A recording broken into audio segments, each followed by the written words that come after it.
Hello friends, this is our 12th essay that we are discussing of adversity. In the last class we had the introduction. Today we start with sentence 1. It was a high speech of Seneca after the manner of the Stoics that the good things which belong to prosperity are to be wished, but the good things that belong to adversity are to be admired. So, in both you have got good things. Seneca was an orator, a philosopher, and also writer of tragedies. He said tragedian. You know, you probably might have read the Spanish tragedy by Thomas Kidd. That is just written the model of Senecan tragedies, revenge tragedies.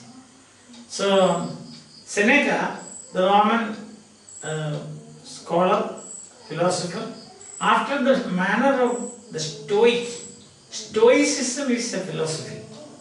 Stoicism, that is, Stoics means those people who follow Stoicism. And Stoicism is the philosophy where you resign with faith. When something goes wrong or some misfortune falls upon you, you will say, oh, that is fate, I accept it. That acceptance. So, in the style of the, or in the manner of means, in the way the Stoics think. The Stoics think in this way, that whatever happens, will happen. See, if sufferings, okay, we accept because this is given to us by faith. Resigning to faith, accepting what comes to you. That is Stoicism. So, according to the style of the Stoics, Seneca said that good things which belong to prosperity are to be wished.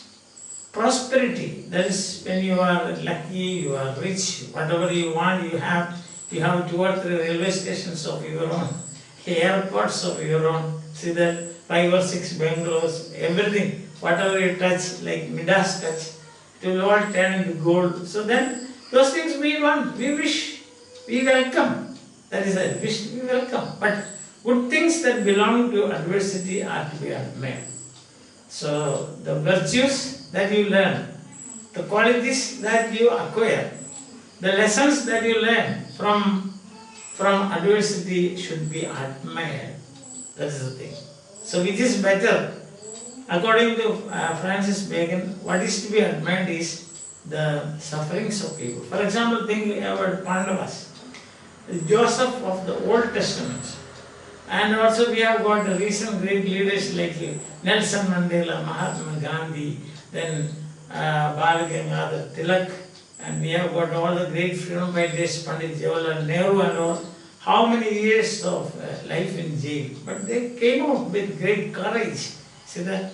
With great courage and fortitude, that is courage. So, the virtues of adversity means sufferings and ill luck, whatever you touch, that will be a curse upon you. That is that kind of a situation. Or when the Rahu is ruling over you. Understand that? You are under the power of Saturn and also Rahu. Then you can say that is the time of your adversity. Understand? So that is, but the lessons that you learn in adversity, they are to be admired. And then the exact words of Seneca written in Latin is bona rerum secundarum. Bona rerum secundarum. Bona rerum secundarum. Optabilia. Adversarium mirabilia. Optabilia. Adversarium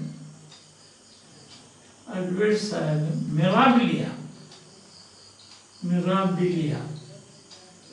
So most of these words you will find in English also. Bona means good. Bona fide, listen. bona fide. He's a bona fide student of this college. Then rare means things. Reification, that is an English word. Reification. Reification means making even humans things, non-living things. Some people saying there is some that is a kind of philosophy where you are made things.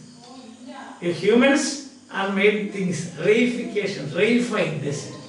Then good things, bona rare good things, secundarum, optabilia. Optabilia means something to be, as we have said that, optabilia, something to be wished for, good. Optimum we said, optimum, optimistic. So that is optimum means good. Right? Bona rerum secundarum optabilia. That means good things of life are, we wish them, we accept with great joy. That's the way. Adversarium means adversity, mirabilia, miracle. Are the lessons that we learn in adversity, they are miracles, they are marvelous. That's the meaning. So, good things of prosperity are we wish, but the good things of adversity, they are mirabilia, they are miracles. That's what it says. Certainly, if miracles be the command over nature, they appear most in adversity. If miracles have influence on our life, if you believe that miracles have command over, influence over our life, then he says they appear most in adversity. Miracles happen when you are undergoing suffering. It is at a lighter speech. It is at a lighter speech of his means Seneca, than the other. Much too high for a heathen. Heathen means that is non-Christian. Christian and non-Christian, that's a pagan, heathen, means non-Christians. So it is at a higher speech of his than the other, much too high for means very high level. And heathens cannot understand that, only Christians can understand. So the next speech is very high level and only Christians can understand, not heathens. Because in Christian philosophy, suffering has got a great importance. As you can see, the life of Job, the Old Testament patriarch Job, the sufferings of Job. There is a book of Job. Understand? So what we have said now is everybody can understand. But what Seneca is going to say next, only the Christians can understand. And what did he say? That's the thing. It is true greatness to have in one the frailty of a man and the security of God. That is, the Latin quotation will come, but before that, what is the meaning of this statement made by Seneca? He says that if a person who considers himself insecure, because he is supported by or strengthened by providence, that is a blessing. That is the best way of looking at the misfortunes of life. When misfortunes come, they come not in singles but in battalions, Shakespeare says. But then if you trust in God, if you are depending on God, then there is nothing to worry. So this is the statement, or this is the philosophy of the Christians. This you cannot, the heathens, non-Christians cannot understand. It is true greatness to have in one the frailty of a man, weakness of a man. You accept the weakness of a man. So then you cannot even stand up without the help of God. So that is total dependence on God. That is true great. Frailty. You know, Macbeth, in Hamlet, Shakespeare says, frailty, thy name is woman. So that is weakness. That's the name. Weakness. So if you accept your weakness, but at the same time depend on God, that he says it is true greatness. And then he says the next sentence is, means what Seneca said, vere magnum habere fragilitatem homnis. Vere magnum habere fragilitatum. Fragilitatum. Vere magnum habere fragilitatum. Hominis securitatum Dei. Hominis securitatum. Securitatum, that is Dei. So, here also you can see many of the words are known to us. In English you will find them. The origin of many of English words you will find this. Now here is again the same thing is said. You accept that you are frail, you are weak, but you depend upon God. So that is a great thing it says. Vere means veritas, virtue, or that is verity. Verity means truth. That's the truth. Verity. In English we have got that word, verity. Verity means truth. So true magnum, not greatness. Magnanimous, great mind. A person who has got a great mind is called a magnanimous. So magnum. So from here we have got the word magnanimous. Magnanimous. Great soul. Habere. Habere means have. Have. Fragilitatum. Fragile. See, you can see now glass packings. That is fragile. Be careful in handling. Handle carefully. Fragile. Means fragile things inside means very weak. It will break. Understand? So fragility. So you have got the English word fragile. So this true greatness, vere magnum, to have fragilitatum hominis. Hominis, you know, English word you have got homo. Homo. Homo. Isn't it? Homo means, you know, a same. Homo sex means same sex. So that is homo. So hominis securitatum. Security of God, Dei. You have got English words like a divine. So divine comes from this word, divine. So the meaning of this Latin statement is true greatness has. True greatness has. What is true greatness? True greatness has the weakness of man and security of God. That is the thing. True greatness means weakness of man. The same thing is that is, it is a higher speech and true greatness to have in one the frailty of man and the security of God. So this is the Latin. Now when you are reading Latin, I have very often told you, Latin is a phonetic language and therefore you read and write in the same way. That's why I am reading now. Bona rerum secundarium optabilia, adversarum mirabilia. And then this one, vere magnum habere fragilitatum hominis securitatum Dei. So, as it is, like Hindi. We write, wahi jata hai, you read it, wahi jata. No other way, you can read it, yes. And then, this could have done better in poesy, where transcendence are more allowed. But Bacon said that this is in reality, practical life, you cannot accept this. This is good for fiction like this. Poesy, in poetry you will find this. You know this famous poem, Leech Gatherer by Wordsworth. He finds a leech gatherer, a thin old man, he's gathering leeches. Then Wordsworth asks him, how will you live? By collecting leeches and so on. Then the leech gatherer gives a reply. So you will find that in that reply, the whole thing, his belief is in God and God's providence. So that's good in poetry or in fiction. That's what it is. But not, because in fiction and in poetry and so on, imaginative arts, there is transcendence. Transcendence means going beyond the material world. Transcendence, imagination. In fiction and in fiction writers or dramatists or poets, they can think about this, write about this, they can accept it, they can give examples where in poesy, in imaginative arts, but not in real life. That's what he says. And then he continues, sixth sentence, and the poets indeed have been busy with it. All the poets means including dramatists, short story writers, novelists, epic writers, all this.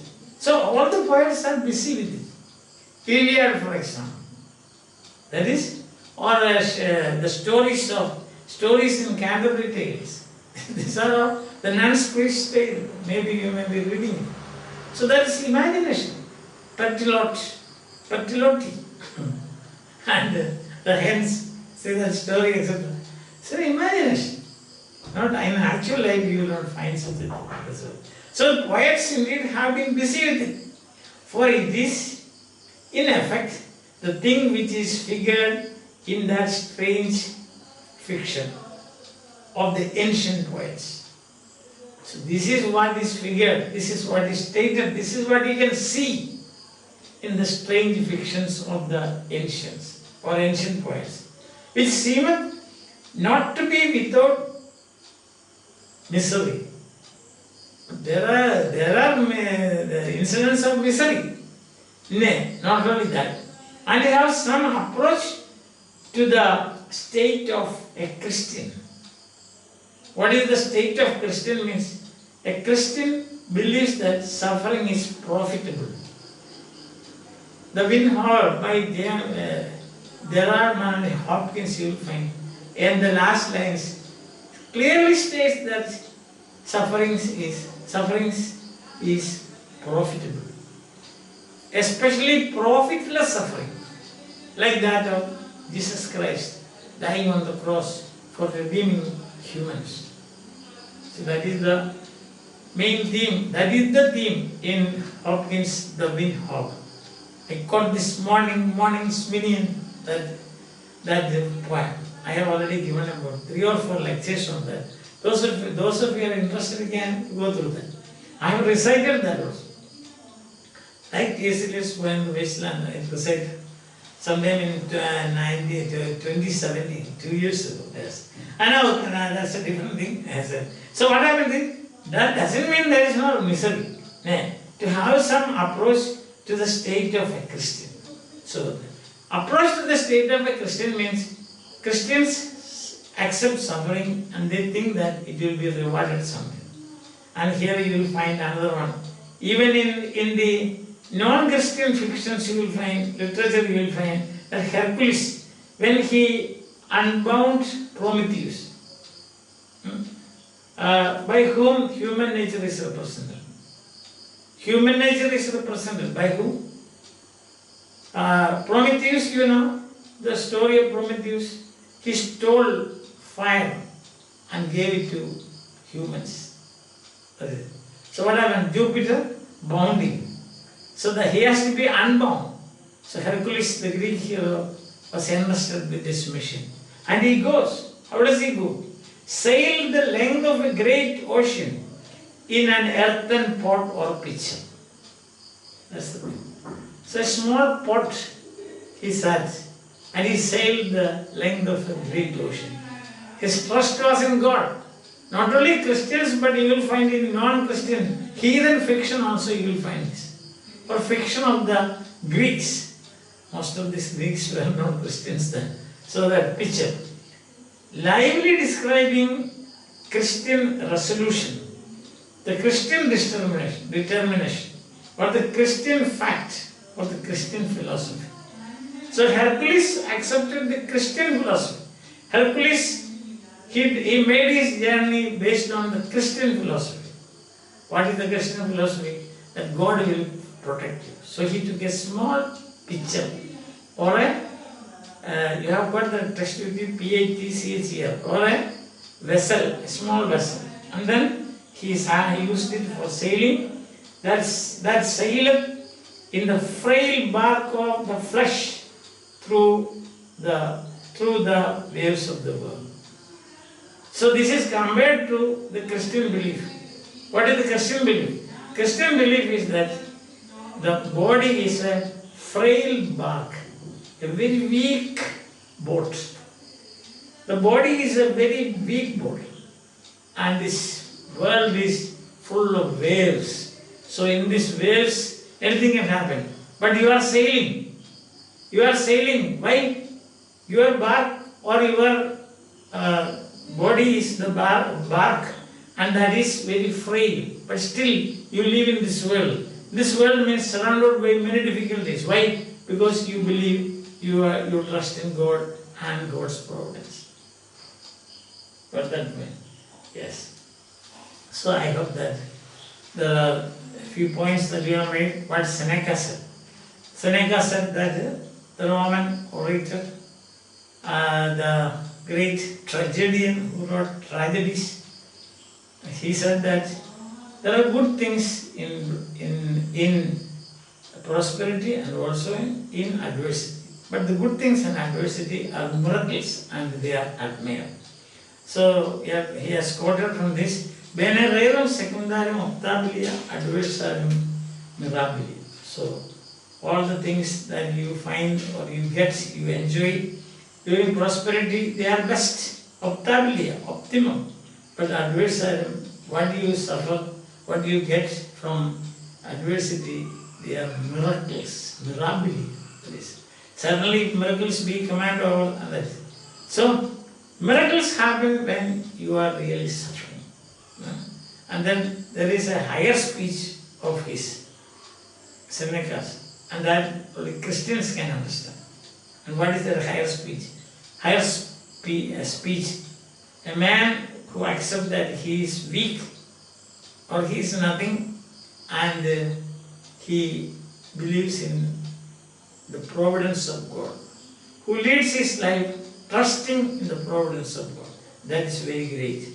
And then again he quotes, Magnum habere fragilitatem hominis securitatem Dei. That is, vere magnum habere fragilitatem hominis securitatem Dei.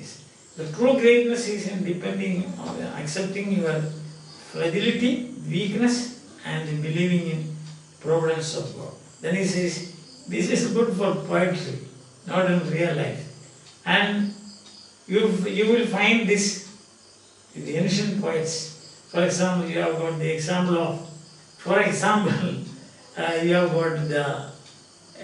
got the journey that Hercules made to unbound Prometheus in a small pitcher, a small vessel.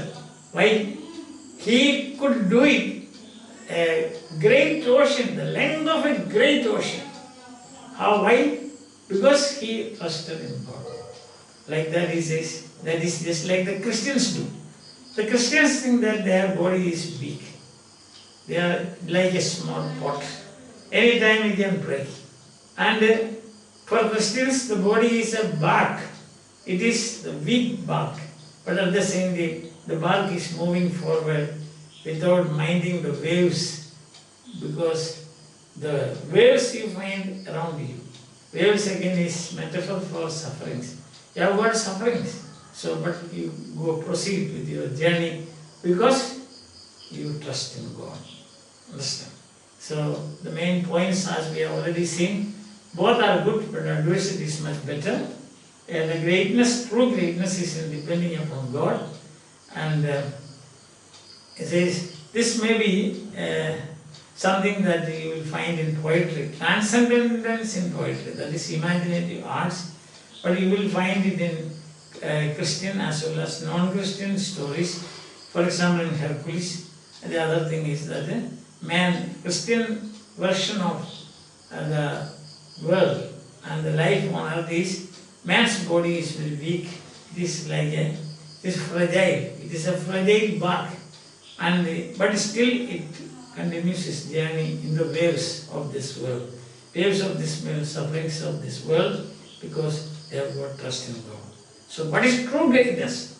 The true greatness is that you accept your weakness and proceed on with your life depending on the trust or the providence of God. I hope you are following. So last week we had wash our hands, etc. And this week again, you have use soap to wash and keep our hands free and fresh.